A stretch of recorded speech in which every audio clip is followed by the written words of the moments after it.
When I started out, I had nothing, just a crazy idea and a burning desire to make it real. I used to tell everyone, friends, classmates, strangers, what I was planning, what I was dreaming, what I wanted to build. I thought they would be inspired. I thought they would support me. One of the hardest truths to accept in life is that not everyone around you wants to see you succeed. On the surface, many people appear supportive. They smile when you share your dreams. They nod when you speak about your plans. Some even offer advice, encouragement, or resources. But behind closed doors, the story can be different. In the shadows of your progress, jealousy, insecurity, and silent competition often grow. Sometimes it's the people closest to you, the ones you assumed would cheer the loudest, who secretly hope you fall short. It's not always out of hate. It's often out of fear. Your growth becomes a mirror, and they see what they haven't done. Your ambition becomes a threat, reminding them of their own excuses. So instead of lifting you up, they subtly hold you back. Maybe they make sarcastic jokes about your dreams. Maybe they flood your mind with doubt disguised as realistic advice. Or maybe they simply withdraw, leaving you feeling unsupported at the time you need belief the most. This is why you must be careful about who you open your heart to. When you share your story, your struggles, or your plans with people who don't truly want the best for you, you hand over ammunition they can use against you. Some will try to compete with you, not because they have vision, but because your vision threatens their comfort zone.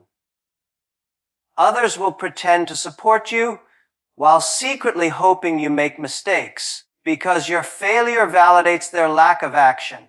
It's important to understand not all criticism is constructive. Not all advice is rooted in goodwill.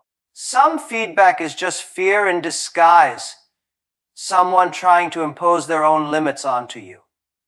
They couldn't do it, so they tell you it can't be done. They didn't try, so they'll say it's not worth the risk. And because it comes from familiar faces, maybe even people you love, you might be tempted to believe them. But their vision isn't yours.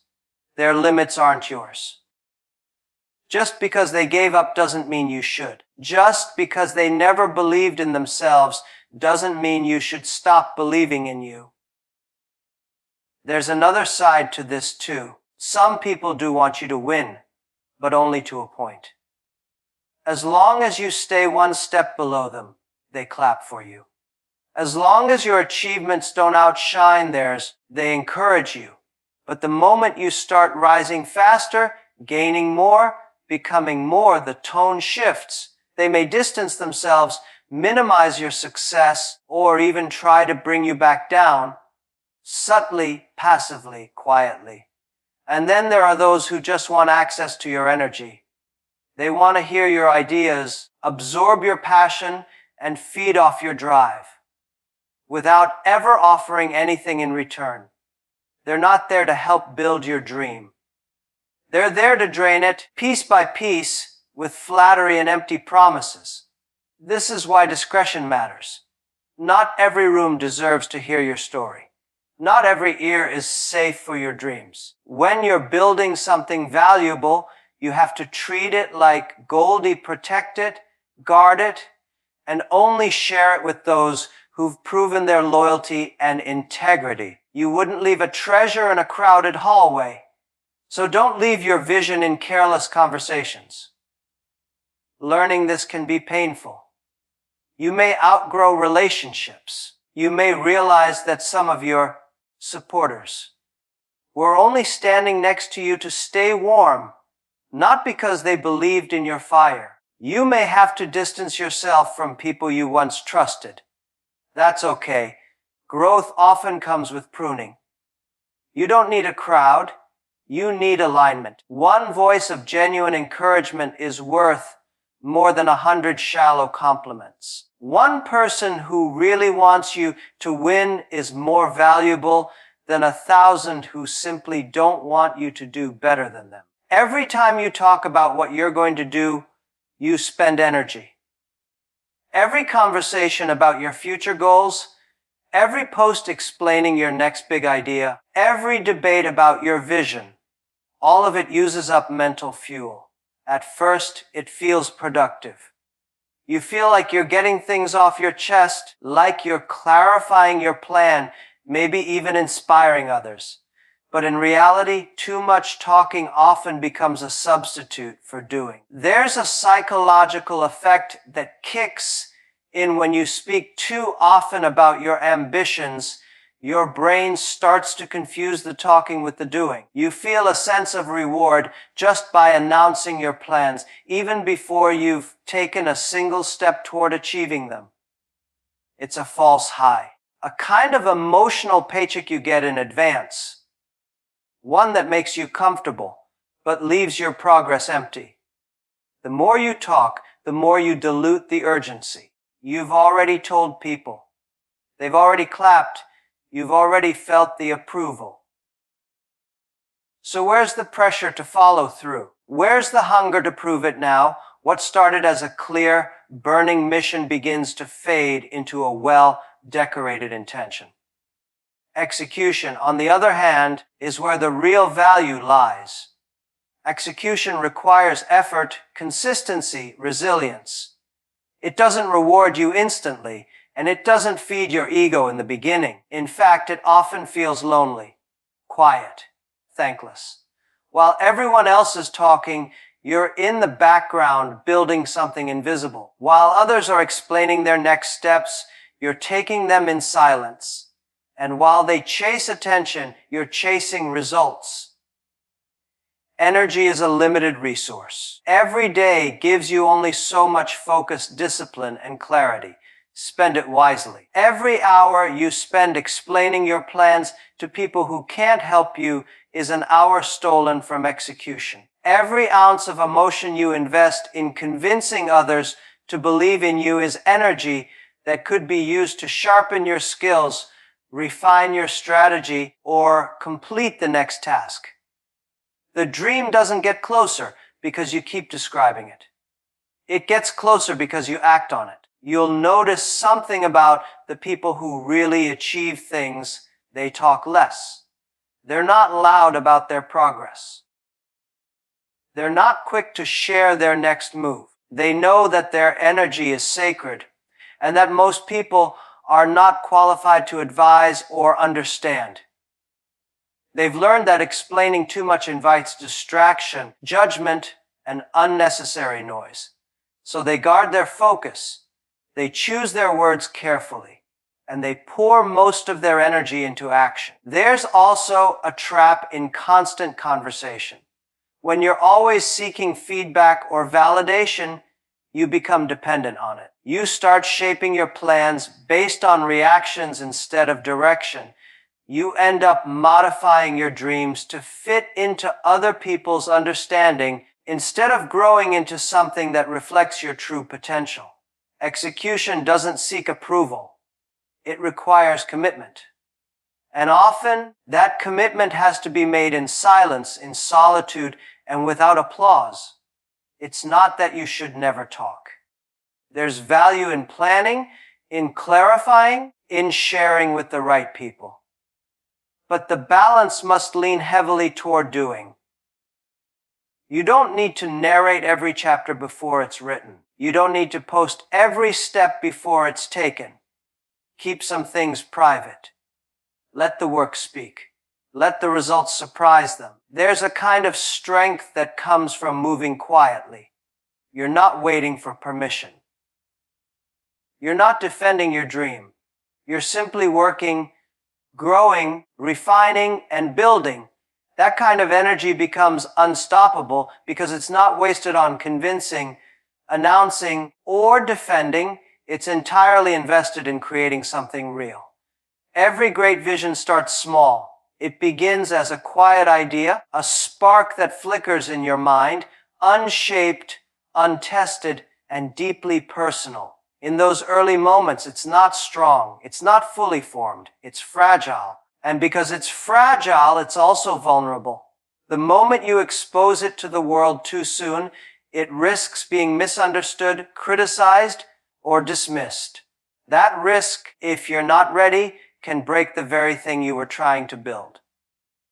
When something is fragile, it needs protection, not promotion. A seed planted in shallow soil can't survive harsh winds. Your vision is that seed. It needs time, space, and quiet to grow roots. You don't have to justify it to others. You don't need to announce it to the world to make it real.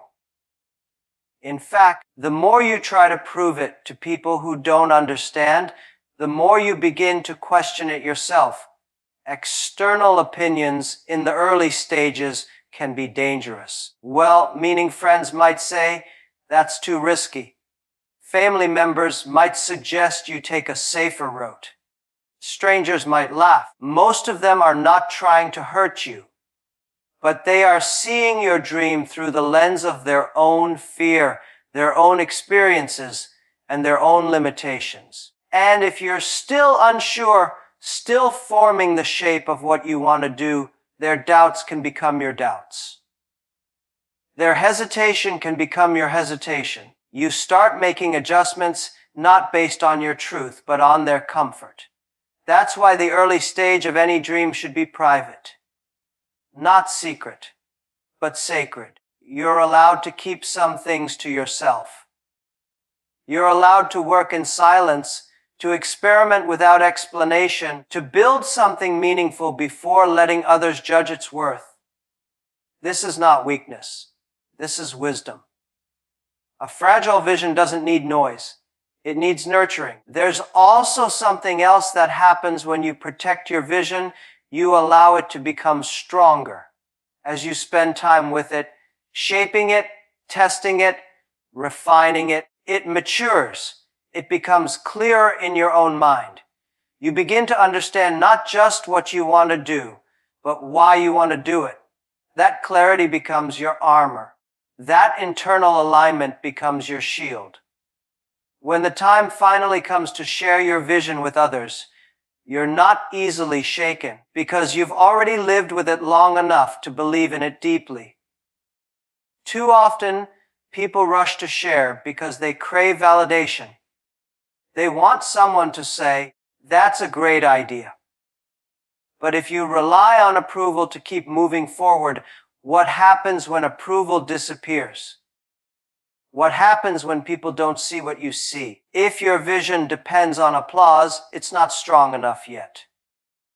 Protect it. Let it develop its own weight. Let it stand on its own legs before asking others to stand with you. In this world of constant exposure and instant updates, it can feel strange to work quietly. Everyone is posting their goals, their moves, their progress. But silence isn't inactivity. It's strategy. Just because no one sees it doesn't mean nothing's happening. Some of the most powerful work is done out of sight, behind closed doors, in rooms with no audience. Protecting your vision also protects your momentum. When you keep it close, you stay focused. You avoid distractions. You're not constantly explaining, defending, or adjusting your direction based on noise. You move with purpose, not performance. You stay rooted in your reason, not in other people's reactions. Think of a craftsman in a workshop, head down, tools in hand, chipping away at something no one else understands yet. That's what early vision work is. It's not glamorous. It's not loud. It's precise, personal, and often lonely. But it's during that time, in that quiet, that your vision gains depth, resilience, and direction. It's where it grows strong enough to one day face the world without needing to be protected anymore. In a world full of noise, where everyone seems to have something to prove, it's tempting to think that talking about what you plan to do somehow pushes you closer to achieving it. People announce their goals, explain their strategies, and describe their ambitions, often in great detail. But words are easy. Words don't build. Words don't move the needle. It's the results that matter. Because when the work is done right, it doesn't need a long introduction. You can tell people you're disciplined, or you can show them by what you've built. You can explain your plans for success, or you can let the results show how serious you are. The difference is everything. Words ask for attention. Results command respect. People may not believe your promises, but they will have a hard time arguing with your progress. There's a certain power in letting your actions speak. It builds credibility without you needing to advertise. When people see that you quietly kept showing up, putting in the effort, improving your skills, and delivering on your goals, they start to take you seriously. You don't have to convince them. You don't have to repeat yourself. They'll notice. Because results are undeniable. They cut through doubt, ego, and even resistance. While others are still talking about what they might do, you've already done it. Results also create a different kind of confidence, the kind that doesn't need constant external reassurance. When you focus on producing, not performing, you start to rely less on opinions and more on outcomes. You don't need approval because you have evidence. You don't need to sell yourself because your work already carries weight. That shift away from noise and toward substance is what separates those who dream from those who deliver. The truth is, people forget what you say, but they remember what you did. Promises fade, but patterns stay. Anyone can say they'll work hard.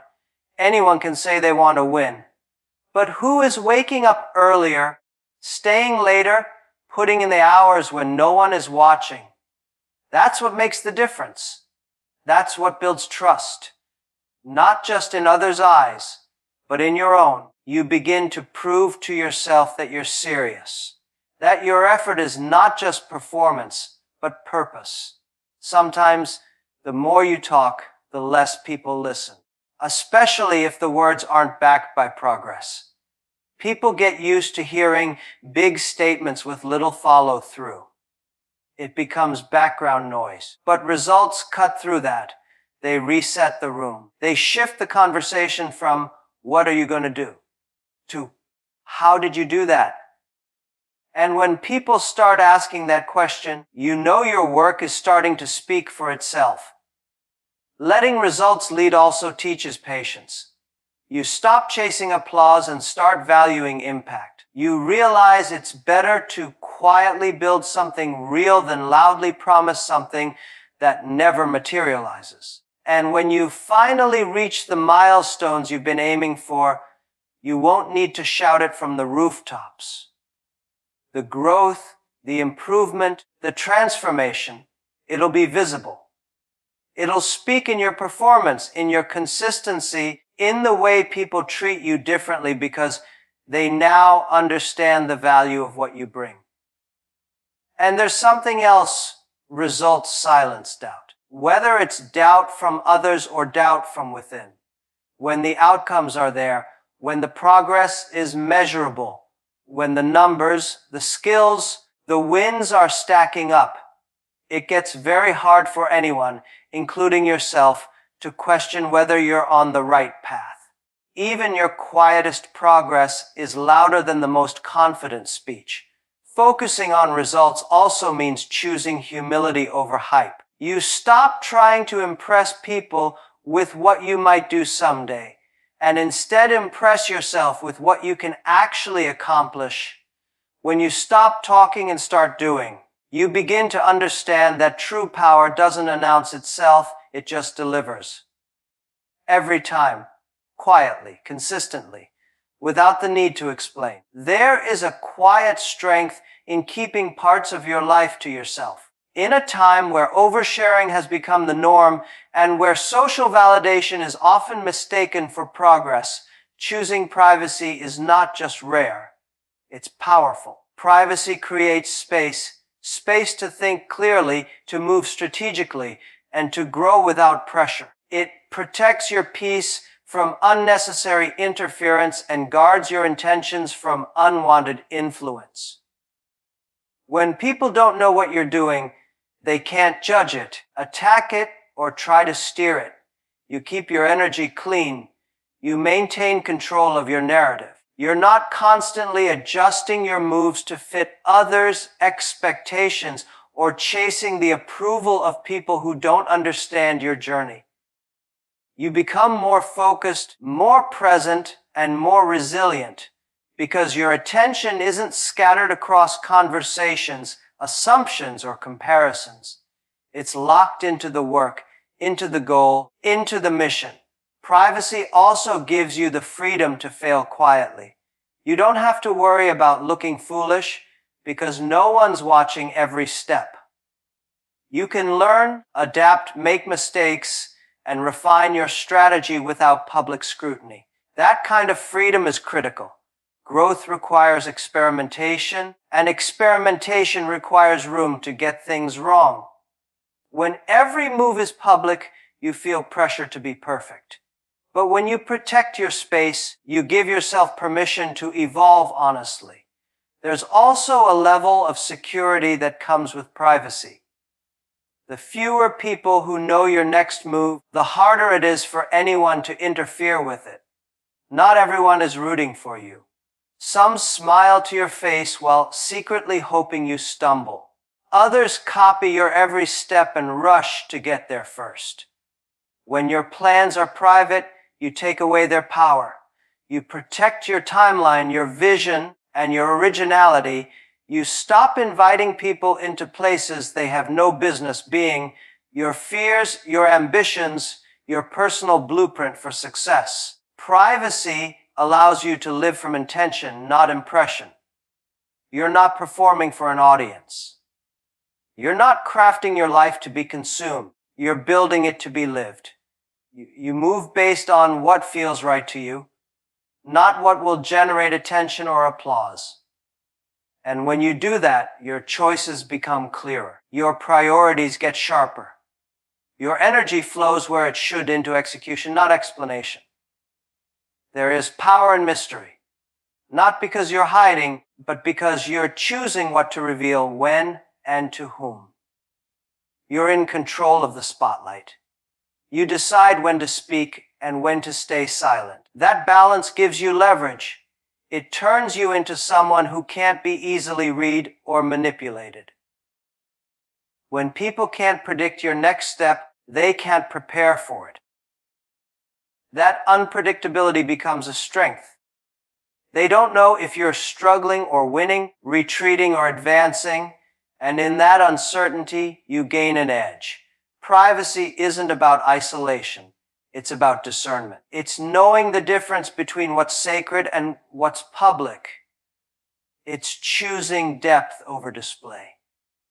Some things are better kept between you and your work, between you and your intuition, between you and the process that's shaping you. Not because others don't deserve to know, but because not everyone deserves to be involved. And when you do speak, when you finally show what you've built or share what you've overcome, it hits different. Because it's not noise, it's not hype. It's substance. It's the product of real effort, done away from the camera, away from the crowd. It holds weight because it wasn't rushed, it wasn't diluted, and it wasn't performed. It was built in silence, and it carries the power of everything you chose not to share along the way. Privacy teaches you that you don't have to prove anything to anyone if you're at peace with what you're building in the dark. In Coaxial USIO, a world that rewards exposure, it's easy to believe that telling your story to everyone is part of the journey. But real growth, real strength, and real success often happen in silence. Your vision, especially in its early stages, is delicate. It needs protection, not an audience. Not everyone who listens cares. Not everyone who smiles means well. And not everyone who hears your plans wants to see them succeed. Silence is not weakness. It's strategy. Your energy is limited, and every moment you spend explaining yourself is a moment taken from execution. Privacy gives you the space to fail, to learn, and to build without distraction or doubt. Let your results speak. Let your growth surprise them. When your foundation is strong, your story will be impossible to ignore. So be careful with your voice. Be selective with your circle. Guard your goals the way you would guard something priceless. Because that's what they are, priceless. You don't owe the world your story before it's ready. You owe yourself the discipline to write it well, the courage to protect it, and the focus to finish it before anyone else gets a word of it.